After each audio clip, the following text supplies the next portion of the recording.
വരുവല്ലേടി, ഇങ്ങോട്ട് വാ. ഇവിടെ വന്ന് നിക്ക്. എന്താ പറ? എന്താ പറയാ? ഞാൻ നിങ്ങളുടെ ഭാര്യയാണോ? നിങ്ങളെ എന്റെ ഭർത്താവാണോ? പിന്നെ അപ്പൊ നിങ്ങളെ തല്ലിയവരെ തിരിച്ച് തല്ലിയിട്ടേ നമ്മൾ ഇവിടുന്ന് പോകൂ. പാടി വാണി അങ്ങനെ വാടി പോകാനുള്ളതല്ല. നിങ്ങളെ തല്ലിയവനെ തിരിച്ച് തല്ലിയിട്ടേ വാണി ഇവിടുന്ന് പോകൂന്ന്. വാടി ഒരു പ്രശ്നപ്പെട്ടടി പൊന്നെ, നമുക്ക് പോവാം വാടി. ഞാനൊരു കാര്യം ചോദിക്കട്ടെ, നിങ്ങളൊരാണാണോ? മെനഞ്ഞാന്ന് PTA സ്കൂളിൽ ചെന്ന് ഇങ്ങനെ ഞെളിഞ്ഞ് നിന്നപ്പോ ആലോചിച്ചില്ലേ ഞാൻ ആണെന്ന്? വിളിച്ച് പറയാൻ നിൽക്കരുത്. മര്യാദയ്ക്ക് അയാളെ വിളിച്ചും ഇറങ്ങ്. വല്ലാത്തൊരു കഷ്ടം കേട്ടോ നിന്റെ കാര്യം. എടി ഇവിടെ ഒന്നും ആരും ഇല്ലെന്നാ തോന്നുന്നു. അയാൾ ഉള്ളി കാണൂന്ന്. പിന്നെ ഇത്ര റിസ്ക് എടുത്ത് നിൽക്കുന്ന ഒരു മനുഷ്യൻ നമ്മൾ വിളിച്ചിറക്കേണ്ട കാര്യമുണ്ടോ? എന്തോന്ന് അയാൾ ഉള്ളി കയറി ഇങ്ങനെ നിൽക്കുമെന്ന് പറഞ്ഞു. കോമഡി അടിക്കാൻ നിങ്ങൾക്ക് നാണമല്ലേ? അതെ മനുഷ്യ, നിങ്ങളെ തല്ലിയവനെ തിരിച്ച് തല്ലിയിട്ടേ വാണി ഈ മുടി കെട്ടുമെന്ന് ആൾക്കൂട്ടത്ത് പോയി ശപഥം ചെയ്തേക്കുക. ആര് പറഞ്ഞെടുത്ത് ശപഥം ചെയ്യാൻ? ആര് പറഞ്ഞു? അത് പിന്നെ മഹേഷിന്റെ പ്രതികാര സിനിമ കണ്ടോണ്ടിരിക്കുമ്പോഴല്ലേ നിങ്ങൾ തല്ലും മേടിച്ചോണ്ട് വന്നേക്കുന്നത്. പോരാത്തതിന് ഇപ്പൊ എന്തോരം ഫാഷനാന്നറിയാമോ മുടിയില്? ഇങ്ങനെ ചുരുട്ടിക്കെട്ടുന്നു, അങ്ങനെ ചുരുട്ടിക്കെട്ടുന്നു, അമ്പ് കെട്ടുന്നു, ബോഡി ടെയില് കെട്ടുന്നു. കണ്ടിട്ട് കൊതിയാവുക. അവനെ തിരിച്ച് തല്ലിയിട്ട് വേണം വാണീനെ മുടി ഒന്ന് തിരിച്ച് കെട്ടി വെക്കാൻ. വിളിച്ചിറക്ക്. നീ വെപ്പറ, ഞാൻ വിളിക്കാം. കുത്തമ്മേണ്ണോ, കുത്തമ്മേണ്ണ, നിങ്ങളെ കൊച്ചച്ഛൻ അതിനകത്ത് ഇരിക്കുന്നേ. മര്യാദയ്ക്ക് അങ്ങോട്ട് വിളിച്ചിറക്ക്. എടാ പുത്തമ്പുറയ്ക്കൽ ഉത്തമ ഇറങ്ങി വാടാ. അങ്ങനെ പറ. ആര് പറയാൻ? പറയൂല, എനിക്കറിയാം. പുത്തമ്പുറയ്ക്കൽ ഉത്തമാന്നൊക്കെ പറയുമ്പോ മേലൊന്ന് ഇളകും, വേർക്കും. അങ്ങോട്ട് ഇറങ്ങി വാടാ. ഇന്ന് നിന്നെ കുഞ്ഞമ്മയുടെ മാപ്പിള പോടാണെന്ന് എല്ലാം ഞാൻ പാട്ട്. ഇത്രയൊക്കെ പേക്കൂത്ത് ഇവിടെ കാണിച്ചു വെച്ചിട്ട് നിന്റെ ചെവിക്ക് താപ്പടിച്ചു വെച്ചേക്കുന്നോ? ഇറങ്ങി വാടാ. ആരാ ഉമ്മറത്ത്?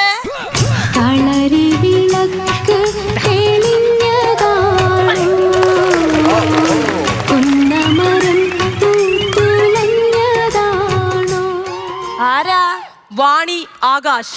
അതങ്ങനെയല്ലല്ലോ, ആകാശവാണി എന്നല്ലേ? വാർത്തകൾ വായിക്കുന്ന ആകാശവാണി. ഇത് വായിലിരിക്കുന്ന പറയുന്ന വാണി ആകാശ്. വന്ന കാര്യം പറ. ഭർത്താവ് ഉത്തമൻ തന്നെയാണോ? അതെ, ഉത്തമൻ തന്നെയാണ്. ചേച്ചി വേറെ മൂടില്ല. മനുഷ്യ, നിങ്ങളുടെ ഉത്തമനായ ഭർത്താവ് ഒരു കഴമ്പില്ലാത്ത എന്റെ ഭർത്താവിനെ തല്ലിയേക്കുന്നു. കുഴമ്പ് തേച്ച് നിൽക്കുന്ന എന്റെ ഭർത്താവിനെ തല്ലിയേക്കുന്നു. തിരിച്ച് തല്ലാതെ വാണി ഇവിടുന്ന് പോകൂല. അയ്യോ, എന്നാ 3:30 വരേണ്ടതായിരുന്നു കേട്ടാ. അതെന്ത്? 4:30 ഫ്ലൈറ്റിന് അയാൾ അങ്ങ് ദുബായി പോയി. അലാറം വെച്ചാ മതിയായിരുന്നു. വിട്ടുപോയി. വിളി പുന്നപ്ര ബൈജുനെ വിളി.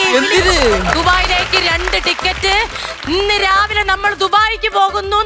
ഉച്ചരാകുമ്പോ അവിടെ എത്തുന്നു. 4 മണിക്ക് അയാളെ തല്ലുന്നു. അടിയും കിട്ടി. നമ്മൾ സന്ധ്യ ആകുമ്പോഴത്തേക്ക് തിരിച്ച് വീട്ടിൽ പിടിക്കുന്നു. ഏത്? പുതുകുളം പഞ്ചായത്ത് വിട്ട് വെളിയിൽ പോവാത്തല്ല, ദുബായി പോയി അടിക്കാൻ പോകുന്നു. നിനക്ക് വല്ല ഭ്രാന്ത് കൊണ്ടോടി? എനിക്കതൊന്നും അറിയണ്ട. എനിക്ക് ദുബായി പോണം, അയാൾ തല്ലണം തിരിച്ച് വരണോന്ന്. എനിക്ക് പെരുപ്പ് കയറുന്നുണ്ട്. ദുബായി പോണം, അയാൾ തല്ലണം തിരിച്ച് വരണോ? എനിക്ക് ദുബായി പോണെന്ന് കൺഫേം ആയാ? എന്നാ എന്റെ ചേട്ട ഒരു മീനച്ചാറ് മറന്നു വെച്ചിട്ട് പോയി അതുകൂടെ ഒന്ന് കൊടുക്കോ? തേങ്ങ, എനിക്ക് വേറൊന്നും പണിയില്ലല്ലോ. എനിക്ക് ദുബായി പോണോന്ന്. അതിന് പാസ്പോർട്ട് വേണോന്ന്? എടുക്കണം. അത് 10ാം ക്ലാസ് ജയിക്കണം. അത് പിന്നെ ഞാൻ അറിഞ്ഞോ നിങ്ങൾ ഭാവിയിൽ തല്ലും കൊണ്ട് ഇങ്ങനെ ഇവിടെ വന്ന് നിൽക്കുമെന്ന്? എനിക്ക് ദുബായി പോണോ? ചേട്ട വിളിക്കണ. ഹലോ ചേട്ടാ. മോളൂസേ, ഞാനിഞ്ഞ് എത്തി കേട്ടോ, ദുബായിലെത്തി. ഓ, നേരത്തെ എത്തിയാ? നേരത്തെ എത്തി. സുഖമായിട്ടിരിക്കുന്നല്ലോ? സുഖമായിട്ടൊക്കെ ഇരിക്കുന്നു. നിങ്ങൾ സുഖമായിട്ടൊക്കെ ഇരിക്കണ? സുഖമായിട്ടിരിക്കണം. സൂക്ഷിക്കണം കേട്ടോ, നിന്റെ ഗ്ലാമറൊക്കെ പഴയതുപോലെ വീണ്ടും അടുത്ത വർഷം ഞാൻ വരാനുള്ളതാണ് കേട്ടോ. ഓ, സൂക്ഷിക്കുന്നുണ്ട് കേട്ടാ. അതെ, നിങ്ങളെ നോക്കി 2 പേര് ഇവിടെ വന്നിട്ടുണ്ട്. എന്നാ തിരികെയോ? വാ. ആര്? ഒരു പെണ്ണും ഒരു മാപ്പിളയുണ്ട്. കൊടുക്കട്ടാ. എന്റെ ചേട്ടൻ. ഹലോ, നമസ്കാരം. ഓർമ്മയുണ്ടോ? എന്നെ അങ്ങോട്ട് ഓർമ്മയുണ്ടല്ലോ അല്ലേ? മറക്കാൻ പറ്റുമോ? അതെ. എന്ത് പറ്റി ഇപ്പം?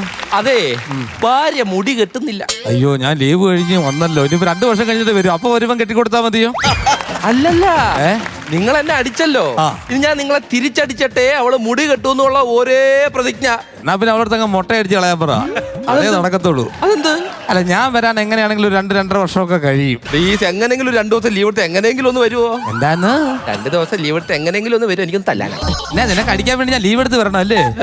നിനക്ക് വേറെ എന്തെങ്കിലും പറയാനുണ്ടോ? എനിക്കൊന്നും പറയാനില്ല. വെച്ചിട്ട് പോടാ, എന്നെ കൂടെ അടി പിടിച്ചിട്ടാ. നിങ്ങളുടെ ഭർത്താവിന്റെ ഫോൺ. എടേ അഹങ്കാരത്തിന്റെ മോന മോളെ, അങ്ങനെ ദുബായി പോയിട്ടായാലും തിരിച്ചടിച്ചിട്ടേ വാണി വരത്തുള്ളൂ. നിങ്ങൾ ദുബായിൽ പോവയോ ഉത്തമനെ തല്ലുകയോ എന്തൊരു വേണം ചെയ്തോ, എനിക്ക് ഒരു പ്രശ്നമല്ല. പക്ഷെ എന്റെ ഈ ചെടിച്ചട്ടി എല്ലാം ഇങ്ങനെ നശിപ്പിച്ചിട്ടിരിക്കുന്നത് ആര്? ഞാൻ എന്ത് ഈ ചെടിച്ചട്ടി എല്ലാം സെറ്റ് ചെയ്തിട്ട് ഇവിടെ ഒന്ന് പോയാ മതി, അല്ലെങ്കിൽ എന്റെ കരുത്ത് നിങ്ങൾ അറിയും. കരുത്തറിയുന്നു. അച്ഛൻ്റെ എങ്ങ് വിളിക്കേ. ചെണ്ടേ എവിടെ? നിന്നെ തന്നെ. എന്റെ ഭർത്താവിനെ അടിക്കുന്നോടി.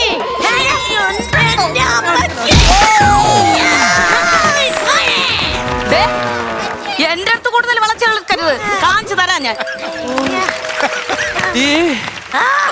നീ എന്തായിരുന്നു പറഞ്ഞ എന്നെ വിളിച്ചോണ്ട് വന്നത്? ഭർത്താവിനെ തല്ലിയതിന് തിരിച്ചു ചോദിക്കാനെന്നും പറഞ്ഞിട്ട് ഭാര്യയുടെ നടി മേടിച്ചോണ്ടേക്കുന്നത്. ഞാനൊരു കാര്യം പറഞ്ഞോട്ടെ. അതെ, ഇനി ഭാര്യയെ തിരിച്ച് തല്ലിയിട്ടെ കണ്ണെഴുതു പൊട്ടുപൊട്ടു ജാതെഴുതൊന്നും പറയരുത്. നമ്മൾ ഉദ്ദേശിച്ച ആളല്ല അവള്. അവള് ഇങ്ങോട്ട് നോക്കടി ഭ്രാന്തി. ബോക്സിംഗില് ഗോൾഡ് മെഡൽ നേടിയ ഊർമിളയ്ക്ക് അഭിനന്ദനങ്ങള്. എന്റെ പൊന്നണ്ണ, നമുക്ക് ഇവിടുന്ന് എങ്ങനെയെങ്കിലും ഒന്ന് പോകാന്നേ. പോടോന്ന് എനിക്ക് ആഗ്രഹമുണ്ട്.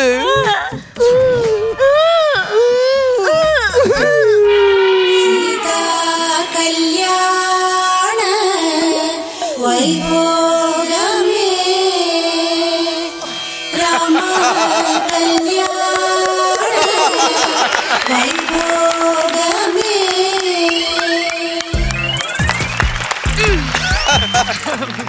അതെ, ഇപ്പല്ല ശരിയായല്ല. ഒന്നും ശരിയായിട്ടില്ല. എന്റെ റോസയും ഓർക്കിഡും ആന്തോറും എല്ലാം ഇവിടെ വച്ചിട്ട് നീ പോയാ മതി. ചേട്ടാ, റോസ് ഓർക്കിഡൊക്കെ വെച്ചു കൊടുക്കണോന്ന്. റോസ് ഓർക്കിഡൊക്കെ ഞാൻ എവിടെയെങ്കിലും പോയി സംഘടിപ്പിച്ചോണ്ട് വരാം. ഈ ആന്തൂറിയൊക്കെ ഞാൻ എവിടുന്നാണ് ഈ സംഘടിപ്പിക്കണ്ടേ? അതെ, അത് നടക്കില്ല. അത് നടക്കണം. ഞാൻ പിള്ളയെ പോലെ കൊണ്ട് നടത്തിയിരുന്നതാണ്. അതെന്താ, രാവിലെ കുളിച്ചൊരുക്കി സ്കൂളിൽ വിടുവോ?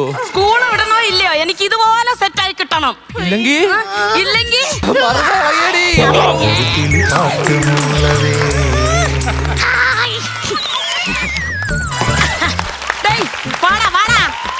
നിന്റെ പെണ്ണുപിള്ള എവിടെയാടാ? വാടാ വാടാ, കഴിച്ചു വാടാ. ഹലോ, ഇവിടെ ഇവിടെ നമ്മളെ കുടുംബശ്രീയിലെ പെണ്ണുങ്ങളൊക്കെ ഉണ്ടല്ലേ. എടി ആനമറുതേ, ഇനി ധൈര്യം ഉണ്ടെങ്കിൽ നീ ഞങ്ങളിലൊന്നിനെ തൊട്ട് നോക്കടി. എന്റെ ധൈര്യം നിനക്ക് ഞാൻ കാണിച്ചു തരാടി. ഇങ്ങോട്ട്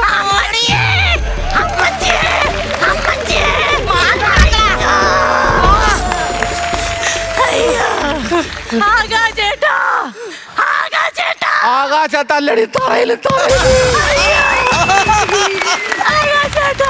അപ്പോഴേ പറഞ്ഞ ഞാൻ ഇതും മേടിച്ചോണ്ട് വീട്ടിൽ ഇരുന്നോളാന്ന് കേക്കൂ. ഇനി എന്തോ ചെയ്യൂ? പോയി താക്കോല് മേടിച്ച് അവളെ അടിച്ചിട്ട് പാടി. കള്ളക്കളി കള്ളക്കളി കള്ളക്കളി. അവർക്ക് ബോക്സിംഗ് അറിഞ്ഞൂടാ. എനിക്ക് ബോക്സിംഗ് അറിഞ്ഞൂടല്ല. അറിഞ്ഞൂടെ? ഞാൻ പറഞ്ഞു തരാം. ആദ്യത്തെ പഞ്ച് ഇങ്ങനെ എങ്ങനെ ഇങ്ങനെ ഇങ്ങനെ. അയ്യോ, ഒരു ഇടിക്ക് വീണ് വന്നപ്പോ എന്തായിരുന്നു? വാണി പാടൂല, വീഴൂല, മറിയൂല, ആ കടക്കണ് വെട്ടിയിട്ട പോത്ത് കണക്ക്. എടി കണ്ണൂർക്ക് നടക്കൂല. ഐറ്റം ഉണ്ട്. 36 തൊഴിലുറപ്പ് പെണ്ണുങ്ങളുടെ പേടി സ്വപ്നം. ഒരിടിക്ക് ബോധം കെടുത്തിയവൾ പൊട്ടക്കുളം പഞ്ചായത്തിന്റെ ഒരേ ഒരു ഉരുക്കു വനിത വാണി ആകാശ്.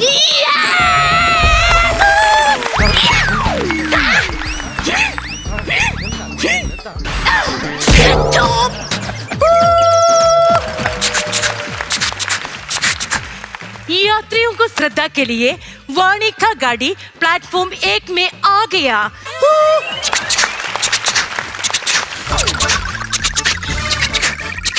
മാറിക്ക് ട്രെയിൻ പോകാൻ സമയമായിന്ന്. എല്ലാരും കൂടെ എങ്ങനെ കൂട്ടം കൂടി എന്ന് അടിക്കരുത്. ഒറ്റയ്ക്ക് അടിക്കടാ. ഒറ്റയ്ക്കേ ഉള്ളൂ. സാരമില്ല മോളെ. കണ്ണൂർ എനിക്ക് പോണ വീട്ടില്. ഉയിര് കിടന്ന ഊഞ്ഞാലി അടിയെങ്കിലും ജീവിക്കാൻ നമുക്ക് പറഞ്ഞ പോവാം. താക്കോല് മുടി. മുടിയോ? എന്റെ മുടി എങ്ങനെ കെട്ടു? അതിന് തല ഉണ്ടെങ്കിലേ മുടി കെട്ടാൻ പറ്റൂ. എന്താ ചെയ്യാൻ പോണ്? ഞാൻ ഒരു ഡിമാൻഡ് വെക്കാം. നിങ്ങൾ ചെടിച്ചട്ടി ശരിയാക്കി തരണ്ട, താക്കോലും തിരിച്ചു തരാം. എനിക്ക് ഇവളെ കൊണ്ട് ആവശ്യമുണ്ട്. എവളെ കൊണ്ട് നിങ്ങൾക്ക് എന്തൊരു ആവശ്യം? ഞായറാഴ്ച മുംബൈയിൽ ഒരു മാച്ച് ഉണ്ട്. അതിന് എന്റെ പിള്ളേർക്ക് ഡമ്മി ആയിട്ട് ഇവളെ വേണം. ഡമ്മിയായിട്ട് കൊണ്ടുപോയാലേ എന്റെ പിള്ളേർക്ക് മമ്മി ഇല്ലാതാവും. അത് ഇവള് നേരത്തെ അറിയണമായിരുന്നു.